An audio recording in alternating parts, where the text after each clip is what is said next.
This is the Bahamas Tonight, the Northern Edition. Good evening, all. I'm Shashina Rolla. As always, it is so great to have you with us. Topping news, the debate is raging on Grand Bahama. At issue is a proposal presented by the Grand Bahama Power Company to its regulator, the Grand Bahama Port Authority, to charge increased fees for power consumption on this northern island. Now, our Joan Davis Roll took to the streets today to get a sample of the views of residents regarding this highly controversial issue. Here's what they had to say. No increase right now. We don't need that. We can't take increase right now. It is already generating a hailstorm of controversy as residents on Grand Bahama are weighing in on the proposed hike in electricity cost by the Grand Bahama Power Company. Ivan DeVoe, Joanne Lewis, and Kendrick McKinney are all speaking out. There should be no proposed because the rate is too doggone high in the first instance. That is why a lot of businesses closing down and so forth like that. They just can't afford it, you know. And oil is cheaper. I don't know what's happening. You know, they should not give them permission to raise power, your power bill. It ain't like you making how much money, and if you paying rent, it's really hard, you know. So I don't think they should go up right now and see how the economy is. I feel that should never happen like that, because then the power going up, and they have water on that too. A lot of people power off now. They can't make it. Then there is the fare factor. It was cut off time, and where I live, I see the truck cutting off like four houses yesterday, and I was fearful for me because I looking out to see if they ain't coming to me, you know, but they passed me straight. So I said I must get spare this week. They want temporary power, and my bill is like $500 and some dollars, $400 and some dollars. That's what they put water on that. So in the next 5-6 years, you may buy a generator and run your own power. Power should not be as high as it is, you know, and they know it, we know it, but you know, if we all get together and protest, but only a few people will go out when they call a meeting and so forth like that, you know, so together we stand, you know, divided we fall. Ultimately, the answer will lie here in this pink building, as the Grand Bahama Port Authority are the regulators, and they will have to decide whether or not Grand Bahama Power Company has granted permission to increase power rates here on the island of Grand Bahama. Reporting for ZNS Network News, I'm Joan Davis Roll. Thanks, Joan. Well, fire crews called to the scene of a small fire in Port Lakaya last night. Information reaching the ZNS newsroom says shortly before 10 p.m., smoke could be seen coming from a seafood restaurant and bar that was closed at the time. Now, firemen responded and officers were able to get inside the eatery. Fire officials are calling it a grease fire that was contained to the kitchen. Officials say minor smoke and heat damage were incurred. Switching gears, 8 Haitian nationals found in a house in the area known as the Back of Town. Reports say 3 males and 5 females were taken into custody at Central Station. One of the men was eventually released after producing a Bahamian passport. The other 7 persons were transported to the Immigration Department for further processing, with the exception of one of the females. All of the others had recently traveled to Freeport from Nassau, and is believed that they had come to be smuggled into the United States. They were transported to New Providence today, where they are detained to await repatriation. In other news, the International Civil Aviation Organization has set aside a deadline for November 24th for the phasing out of all non-machine readable passports. Now, while that deadline is fastly approaching, an official with the U.S. Embassy says that there is no reason for concern as long as Bahamians are in possession of a valid visa.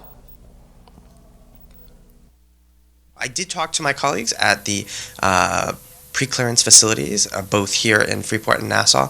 They will continue to receive any Bahamian passport that is valid.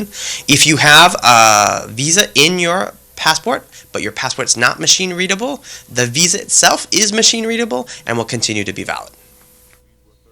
Meantime, the Chief Consular of Matters with the United States Embassy, Nathan Hara, is advising Bahamians to take advantage of the opportunity to apply for a U.S. visa.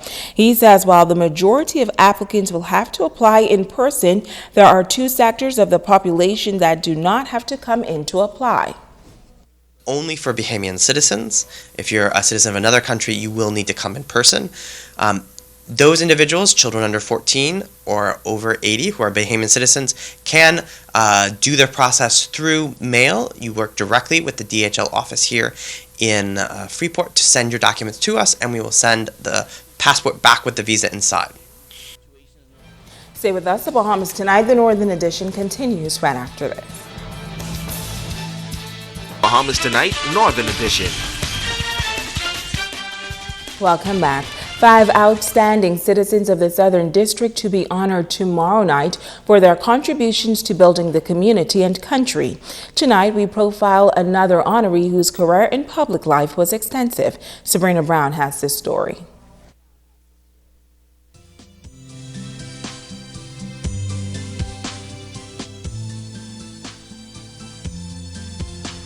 I grew up the middle part of my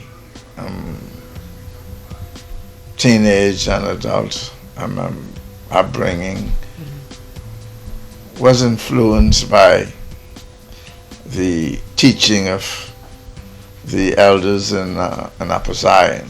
Although Maurice Moore was never an official member of the Upper Zion Baptist Church, he says that ministry has made a great impression on his life.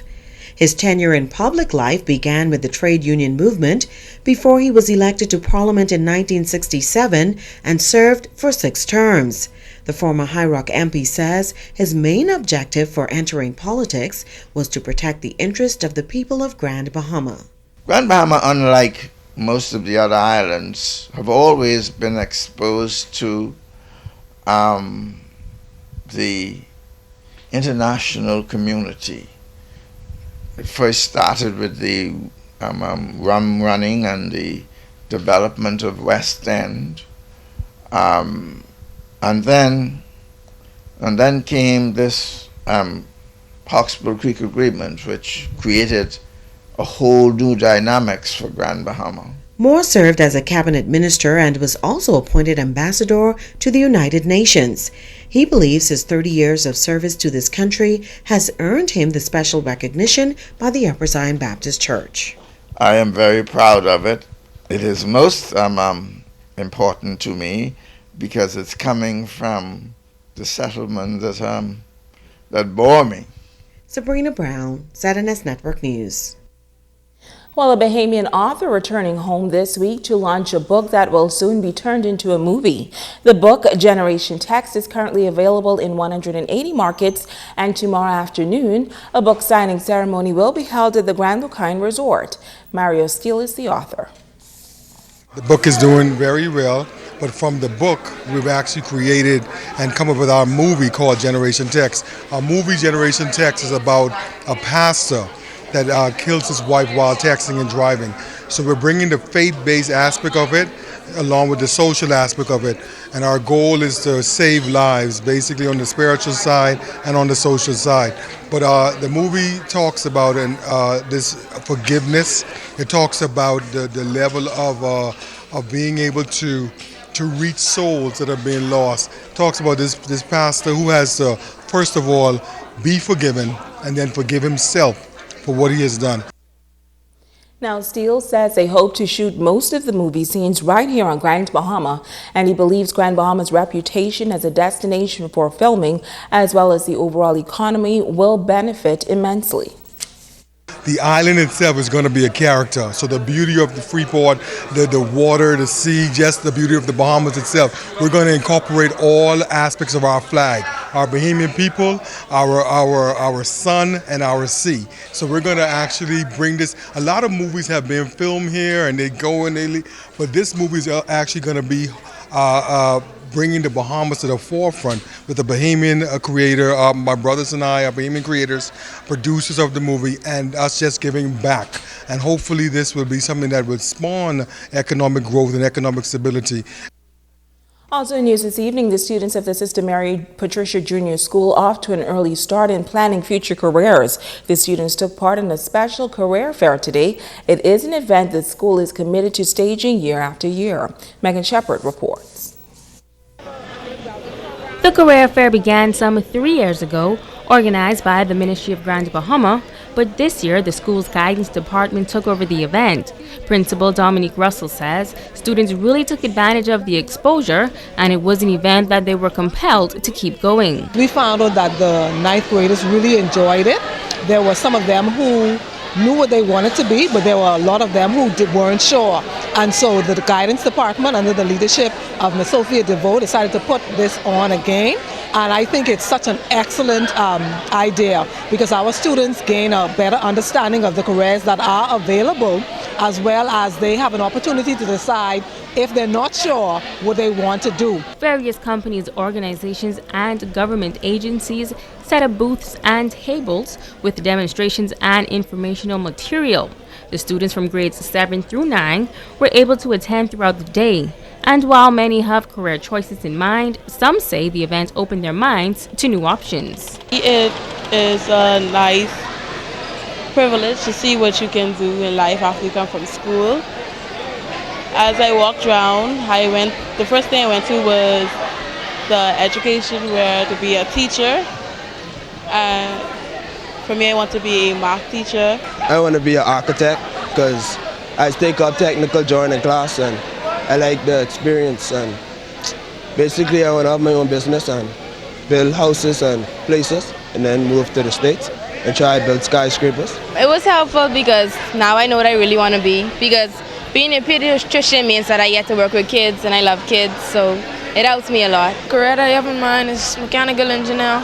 I'm seeing a lot in the fair right now. I'm trying to see what other options I could do it instead of mechanical engineering. It's really helping me. I actually saw where you could go to the college Bahamas and work out and all the other stuff as the nurses. And I wanted to be a lawyer because I wanted to help people when they're in problems. Russell says she is grateful to all of the companies that took out time to share information with the students, and she is welcoming more businesses and organizations to come on board. Megan Shepard, ZNS Network News. Thanks, Megan. Well, Bishop Michael Eldon School preparing for their annual book fair this November 2nd through the 6th. Librarian Ivana Rolls says that the event is held every year to encourage students to do more reading. The school's specific goal is to collectively read more than 25,000 books. We're running it throughout the day here at the school, but the public is invited from 2 to 4 p.m. We decided as the committee to invite parents to bring used books or new books, and those donations will be going towards the schools that were affected by the recent hurricane. What we are doing is trying to make sure that we take out outdated books from the classrooms and replace them with newer books, as well as in the library. So with the funds, we buy new books, as you've seen here, and we try to get rid of the older books because paperback books only have a short shelf life. And so we'll be taking some of the books as well and adding towards the donation towards the hurricane-affected schools. The book fair located in the school's library will be open to the public daily from 2 p.m. to 4 p.m. Now, Rolls says they have a wide range of books, book sets, and even books on DVD, something for the entire family. We have a variety of books for the entire family, from pre-K all the way up to grade 12. We do have adult books as well, cookbooks, leadership books, of a wide varieties here, magazines they can get at discounted, and even novels, romance, otherwise that the adults might like to read. But we have gift sets as well, and books catering to both girls and boys. Now, former students of 2 public schools teaming up for an important community project. Kimberly Mullings tells us all about this mission. The Grand Bahama Hawksville High School class of 1996 preparing for their 20th year reunion, and leading up to that milestone, the class is giving time to various community projects. Shantina Gibson, a member of the graduating classes committee, says this past weekend, the grade decided to help with a cleanup on Xanadu Beach. Xanadu Beach, because it is a primary location and it was a beach where families would gather and have social gatherings. So we just thought it's fitting to just come out and, give back to the community through cleaning up the beach. As the first graduating class of Pioneers Loop High School, now Jack Hayward High School, and Gombe Land High School, which is the St. George's High School, Gibson says the classes have come together to unify their schools with the slogan, "We're all Hawks." We'll be on the board because, like I said, currently we're in the planning process of everything. So definitely by the end of the year, we'll already have everything finalized as to what we plan to do to contribute and give back to both schools. We are making a public appeal for our fellow alumni to come and assist and participate in the various events and initiatives that we're planning, because at the end of the day, we want to give back to the community. So we really need their support as well as the public support to help us in this effort. Kimberly Mullings, ZNS Network News. And now it's time to ask the doctor. Welcome. I'm Dr. Monique Pratt. Daniel sent this question. Dr. Pratt, I have struggled with eczema for as long as I can remember. I've tried every product when it flares up, and I can never get real relief. Is there an answer to my eczema? Daniel, thanks for your question, and I can sense that you are frustrated.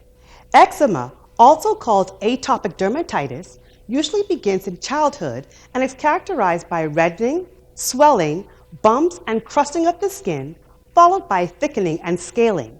However, most children with the condition tend to outgrow it. Unfortunately, some people like you, Daniel, struggle with eczema into adulthood. Symptoms can flare up or worsen when exposed to specific triggers, such as allergens, including pollen, pet hair or waste, mold, and foods such as eggs, wheat, nuts, and dairy products, skin irritants, including perfumes, harsh soaps, chemicals, alcohol-containing skin products, wool or tight clothing, water, especially hot baths, colds or flu, climate conditions such as heat and low or high humidity, and stress. If you or someone you know struggles with eczema, please see your doctor for an evaluation. I'm Dr. Monique Pratt, and this has been Ask the Doctor. Stay with us. Ricardo Liveborn has a check on sports when we come back.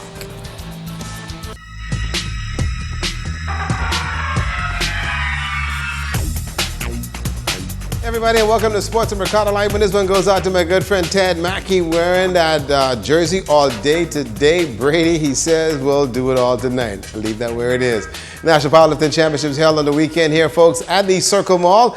Kimberly Mullings tried to lift 21 pounds and failed. A crowd turned out for this year's Bahamas Powerlifting Championships at the Circle Mall to see who would walk away with the overall national champion title. There were 5 weight classes at the championships. Coordinator D'Amico Nesbitt explained how the competition would be judged and how the participation on Grand Palm Island has improved. The powerlifting consists of squat, bench, and deadlift, 3 main lifts, and each competitor gets 3 attempts to lift as much as they can, and then we total the highest lift. We total it up for overall score, and the highest score wins out of each weight class. We have 3 females this year, which is more than last year, so which is an improvement. We had 1 last year. We have 3 this year, and then the rest are guys. But it looks to be a good show. Everybody's who here has been training for it. As you can imagine, there's more to the sport of powerlifting than simply lifting weights. Nesbitt says a lot of strategy is involved. Practicing your technique, knowing which weights to pick. It's a lot of technical stuff, the rules and stuff that you need to know. So I mean, once you involved in the gym and lifting weights, you have the basis for it. It's just a matter of knowing how much you can lift and knowing how to pick your weights. Bahamas Powerlifting Federation Administrator Christopher McQueen commends Nesbitt for organizing this year's championships and is pleased to see powerlifting grow in the Bahamas. The females are getting back into it, you know, and that's what we want to see. We want to try get a lot of new breed into it, because the old fellas like myself, it's time for us to really sit back a little bit and watch and coach and try to keep the sport alive and take everybody up to the highest they could go to in the sport. Kimberly Mullings, ZNS Soul Sports. Let me tell you, Reverend Raphaeus, get this right.